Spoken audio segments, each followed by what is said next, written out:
All right, we are coming to you from the worldwide headquarters of Network and Action, Scott Talley, and we are blessed today.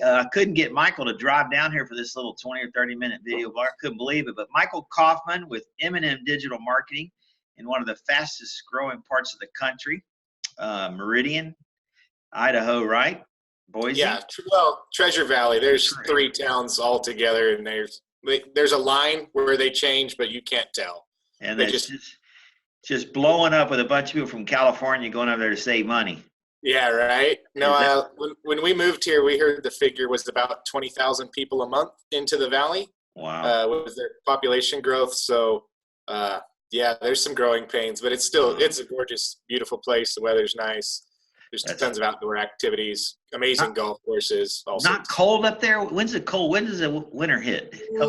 So like this has been the mildest winter all the locals are saying in 15, 20 years. Nice. But when it's so dry, it doesn't really feel that cold. Yeah. I'm from rice country in California, and winter where we were at, if it got to 30 degrees, like you were bone chilled cold. Yeah. You walk around here in a t-shirt in 25-degree weather, and it's no big deal. That's so the way it is here. Different. That's the way it is here. There's so much moisture in there. We don't get freezing very often, but I'll tell you, at 35 or 40, you're freezing. Well, let's jump in here. This is really interesting to me, and I know you're going to have a lot of value for our small and medium-sized businesses. It is so darn confusing today. I always tell people in the old days, heck, you just bought the biggest yellow page ad you could buy, and you sat back and you waited for the phones to ring. If they didn't ring enough, you found a couple other yellow pages to buy ads in. And man, oh man, has marketing changed. And there's so many different facets. But you tend to focus on one or two that we're going to dig in today. But before we do that, tell us a little bit about your background.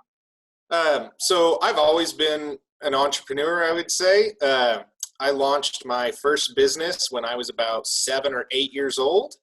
I tied fly fishing flies and sold them on an upstart little website called eBay. Oh, wow. And I never should have quit that job at 7 or 8 years old. I was making like 20, 25 bucks an hour. I was cranking them out and people were snapping them up. And then I went, awesome. Just kind of always thought that I knew better than everybody else, and found that was not always the case, but sometimes it was. Went to school for engineering, and then when I went back to school to get a business degree, I had a marketing professor who told me that social media was good for branding, and customer interaction and things like that, but not much else, and not real marketing. And what I should have said was nothing. What I did say that was old and antiquated, and I thought he was a fool and shouldn't be teaching. And so that really kind of, with my mentality, really latched on to that idea and wanted to prove myself right. And the more I dug in, the more that I found I was, and just really enjoyed it. And, when you beat your alarm up every morning, and when Monday's your favorite day of the week, you're doing something right. That's exactly right. Been on a journey ever since. So that's awesome. That's awesome. But you focus on not so much social media nowadays. You're focusing more on lead generation, right? Well, so yes, we focus on lead generation because that to me is what is most valuable to a business. Because I see it as like, if you have a great store, right, and it looks nice, you have great products, but you don't have anybody in the door, it doesn't matter. And so what we try and do is build a line of people out the door ready to come in, because if you don't know where your next sale is coming from, it can be very stressful, let alone, predictive financial forecasts and all that.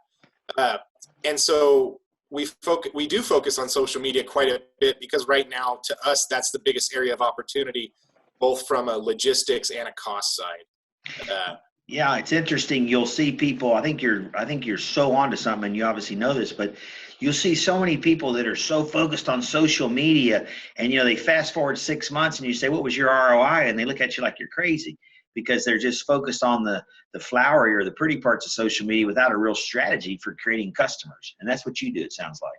So Michael, tell us a little bit. So you're focusing on lead gen, you're using social media to accomplish those goals. Yeah, so to me, it makes sense to work backwards from what you really want. You want business, and to get business, the best way to do it, you're already interested, so you can just talk to people who are interested. And then from leads, work backwards and backwards and backwards. So what we typically say is we're not interested in likes or shares or followers, though we are interested in them. We're just not interested in paid likes or follows or campaigns like that. If we're going to advise a client to pay for something on social media, it's going to be lead generation only. Because as you can expand your influence, that's always good, but it's just the payoff is not there financially. And because of, I have a very analytical engineering background, I like things that I can measure and are repeatable. And so what we do is, your customers like that too. Exactly, right? The old joke, only 50% of your marketing works. The trouble is you don't know which 50%. Yeah. So our ultimate goal is within about 2 months to have a system where you know how much you spent, you know how many leads you generated, you know how much business you got from those leads. And then if you're positive, spend more. Because the audience is there, spend more. If you spend $4 and you got 10 out, how much money are you going to put in, right? So that's the ultimate goal, is a measurable, repeatable system of business. And I like social media over, I would say, more intent-based, like Google Analytics or Google Ads or banner ads, things like that. Because to me, social media, everybody is out there. I'm not limited by people who are only looking for me. Whereas in, search type ads, they have to be looking for you. They have to know that they have a problem and that a solution exists for you to show up. Versus with social media, I can say anybody who has these, attributes or features or interests, they probably need my thing. Go put me in front of them. And so it's much more active versus passive, but to my way of thinking. Makes sense. Do you use different social media platforms for different types of businesses? We test different types. By far, the best for us and our clients have been LinkedIn for anything B2B, just because that's the best, organization of B2B individuals out there right now. And then Facebook for anything B2C. And then sometimes Instagram, depending if the demographics are really low for that business. If it's like an apparel store focusing on college kids or lower, we would tend towards Instagram, just because that's kind of where the users are. But if you start getting below 18, now you have to go back to Facebook, because it's the parents that are buying, not the actual kids themselves. So there's a lot of, things you can play around with in there. Makes sense. And what are the 3 most important things you would say in lead generation? So to our way of thinking, you can get leads if you have a hook, a story, and an offer. If you have a hook, like why do you need to pay attention to me? I need you to stop, especially if you're putting an ad or a post on something like Facebook. I need you to stop scrolling with your thumb. I just have to get you to stop. And then I have to get you to read it. And then I have to propose my offer to why you should give me your contact information or your credit card or whatever. And so a story is what helps connect people to a brand. Even a franchise has a story, right? Or an owner of a franchise has a story, but especially if it's a smaller business that's, privately owned, a story is huge. Tell me why you. So those are the 3 most important things, the 3 most important questions to answer that your reader needs to be able to answer is why me, why you, and why now. If they don't know the answer to those 3 questions, you need to consider rewriting your post or your ad or your email or however you try to communicate with them. Very interesting. It's almost like in sales. I've been in sales for as long as you've been working in longer. And it's the same thing, facts tell and stories sell, right? So that's really what you're doing with social media. Interesting. And you're using social media. Why social media to generate the leads? Cost. So to me, digitally, there's 2 main outlets. There's search marketing or search engine marketing. So that's essentially Google. You can do Bing or Yahoo, but I don't know anybody who uses those as a user. I know advertisers who do, but I don't know any user. No, so that doesn't make, or there's social media. That's kind of your big 2 options. And to me, social media, I don't need people to be aware of me. we say there's five stages of buyer awareness. We call it upside, UPSYD. There's people who are unaware that they have a problem. There's people who are aware that they have a problem. People who are aware that they have a solution or that a solution exists. There's people who are aware of your solution. And then there's people who just need a deal. Search and market only works for people kind of who are aware that the solution may be that they have a problem. So you're not addressing the full spectrum. And you're only addressing people who are coming and actively looking. Whereas with social media was much more interesting for us because you don't have to be interested. I just have to get in front of you and tell you what I have to offer. And so to me, it's a much bigger piece of the market. Wow. Sounds like on your end, you're taking a major headache off of the business owner's plate, because we lay around, business owner like me, 61 years old. I know that's hard to believe, but I am. We sit around at night laying in bed going, oh my gosh, how do we do all this? There's so many moving parts. So with all these moving parts, is there some automation, or do you have like a staff of 1,000 people in India working for you? Yeah, so no, while I would highly recommend if anybody's going to outsource things, look at the Philippines as for virtual assistants, things like that. The English quality there's like unparalleled. They have kids who immigrate here as, like 7 or 8 year olds and are top of the class and whatnot, but that's beside the point. So there's absolutely automation tools that we use and that any business owner can use. We use a software called Zapier. It will take as soon as a lead is generated through the landing page software that we use, or a lead form on Facebook or wherever we're trying to capture these leads, and we can send it to a Google Sheet to track everything. We can send it to our CRM, send it to an email service. Spell that for our listeners. Zapier? So, Zapier. As soon as the video is posted, I'll put a link. Okay. And then I'll put a link to everything we're talking about here in the comments or something like that, just so it's all written out. You don't have to worry about taking notes. Great. So there's Zapier. So as soon as we get a lead, right, especially if you're in a high ticket type thing, personal coaching for a gym, a chiropractor, or especially like real estate, as soon as you get a lead, you want to try and follow up as fast as you can. Mm-hmm. And so that's where automation comes in. If you can get a text as soon as a lead comes in through something like Zapier, you get a text within moments. We get text message alerts before it shows as a lead in Facebook's ad manager. Wow. So things like that are extremely helpful. If a company's not using, I'm an old magazine guy, Mike. Can you imagine how different this is to me? In the old days, we put an ad, and I've sold a lot of magazine advertising to businesses, and people still do it. It cracks me up that it should be nice here, but the difference that I can spend a little bit of money on social media, far less than a magazine ad typically, and I can get a text sent to me of someone interested in my product, vis-a-vis waiting for them to, it's crazy. It's crazy. And not only that, you get real-time feedback. So Facebook is incredible, and one of the reasons I love it is the analytics, right? Like there's 3 big numbers that we watch, and so I can tell you if the problem is with the photo or the creative text, if the photo is on the lead capture form, or if the problem is with the offer. And based on all the numbers we get back, and you can adjust these on the fly.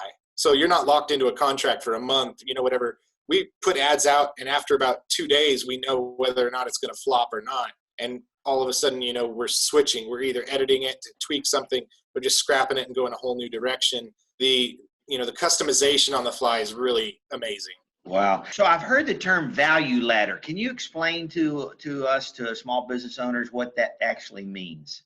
Yeah. So especially online, you want to, if at all possible, right, you want to start with a lower price offer because, if you believe in your product, which I think everybody in this organization does, it's one of the great things I've loved about it so far, is that you want to serve as many people as you can. And so how can you offer something in your line of business to help somebody for free or for very low cost? Like you can help somebody even if it's for free, if it's like a PDF guide or, a list of tips and tricks to help around the home, even if you're a plumber, right? Like the top 10 things to do when you leave before a vacation or things like that. So you don't have these accidents and blow ups, whatever it is. And then you get contact information for that free thing or very low price thing. And then you follow up with them in email or text message blasts or Facebook Messenger lists and then you slowly keep providing value and building that relationship, and then you get to introduce the higher price ticket items as you go along. And that is free advertising, well, virtually free, right? Internet service or email service is like $50 a month for an expensive plan, right? Essentially free from a marketing perspective. And so it's just a really good way to get and build that list, and it's a free way to contact people. And even if you say they don't read your emails, 20% probably do, but at the very least, they're going to see in the sender line, Scott from NIA, Scott from NIA, Scott from NIA. They're going to see your name over and over and over and over again on their phone, on their computer, a very trusted place. And so that's where we really encourage people to work on their value ladder. Like a chiropractor, what can they offer that's less than a $50 adjustment, right? Whether it's a massage that leads into, the massage therapist saying, oh, you've got some, crooked back here. You should go think about seeing that. It's a much gentler introduction to your core offer. I love it. Boy, you've got a ton of wisdom here. You really understand the way this works. Let me ask you a quick question that's not off topic, but you mentioned B2B. You're using more LinkedIn lately. Is that more Sales Navigator? Is that paying for InMail or putting up ads, a combination, without giving away trade secrets? What do you think? So, and I will say, like, none of these I consider to be trade secrets. To me, writing is the big thing. And then just being able to keep everything together and pointed in the same direction, right? Right. If you are prospecting or doing something via Sales Navigator is amazing. Like, it should be illegal. Like, the amount of data you can search by, we absolutely recommend Sales Navigator. But even if you don't want to do something paid like that, we've never seen good results with ads on LinkedIn. Right. LinkedIn is the greatest platform for organic content right now. Because they're hurting for space, right? Facebook has an abundance of content, so it's harder to get out there because there's only so many spots in the news feed and they have more content than will fit. LinkedIn does not have that problem. So that is really your best avenue to write articles, write posts. The biggest thing I would just suggest there is don't be salesy, right? I know that's what you're there for, but don't do it. Write an article, provide content, provide value, and then that's going to get shared. That builds authority. Sales Navigator, you can build relationships. I guess I would say the very first thing I would do with Sales Navigator, find your ideal client, or, nail down who that is, and then do your searches by that, and just send out a message, a custom message, never the blanket one. Hey, I'm looking to increase my network of, insert your industry here, professionals in insert geographic area that you're searching by. Would you be open to connecting? Then bam. Mm-hmm. And then after that, you can follow up. You say, hey, I have this great, we call them attention assets. It's a lead magnet, basically. I have this great lead magnet. Would you like, I think it would help you because it does X, Y, and Z. Would you like a copy? Just say yes, and I'll send it to you, no email opt-in or anything. Legally, that counts as an opt-in, and you are able to access their email address registered with LinkedIn because you're friends or first-degree connections. And so you can go and then add them to your email list and have an automation where it sends out that, and then you can have a couple of follow-up sequences. We've done this with, we have a free email marketing, or a free marketing course that we deliver via email. We use something like that. That's a great way to get people on your list. Then you can use that list to create a lookalike audience on Facebook. There's just a whole lot of ways you can go from that, but just besides sending emails and building relationship and value that way. Very interesting. Very interesting. Well, obviously you're doing some networking. Before we go, tell us a little about your history with networking. What's your experience? You used your business to obviously by referrals. So I've been in a couple of different networking groups in Idaho and California. A couple other 3-letter acronyms. Yes. One of them starts with a B. Yeah, rhymes with Shmi and I. And then a couple of private ones. And this has by far been the best value one we've seen, even though it has been the highest investment as well. But just the quality of people in it and the focus on, the quality is just, you can't talk about that enough. And then the not having to meet every single week for, or having somebody beat your hand with a ruler for, attendance. Has been really great, and see, that's where the value comes in, because a guy like you that's making $400 or $500 an hour, if we give you 80 to 100 hours back a year, then obviously we're the least expensive option. Plus the just for us, we see any networking group as building a sales team, not going and trying to get business from, because you may not know this, but digital marketers have a terrible reputation. Right up there with, personal injury lawyers. And don't say yellow page sales. Right. I hate to break this to you, but nobody knows what those are anymore. It's not my age. Yeah. I'm a relic. So, but just things like that, and just providing value, because, just like any other business, we can't, we don't have the scale to work with every single business we meet. And so we just try and help and educate, the good people, right? Yeah. So we just see a whole lot of people doing things that we think could be done better, or just at least with a more coherent strategy of keeping in mind where you're going. The Alice in Wonderland quote, well, which way should I go? Which path should I take? And it's like, well, where do you want to go? Well, it doesn't matter. Well, it doesn't matter which way you go then.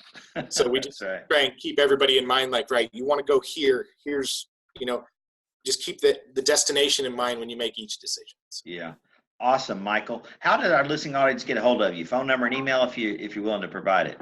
Yeah, so our phone number might be changing, but for now it's 530-301-8015. We have a website at mnmdigitalmarketing.com. That's spelled out MANDM. And then we'll also drop a special link down just for NIA folks watching this video.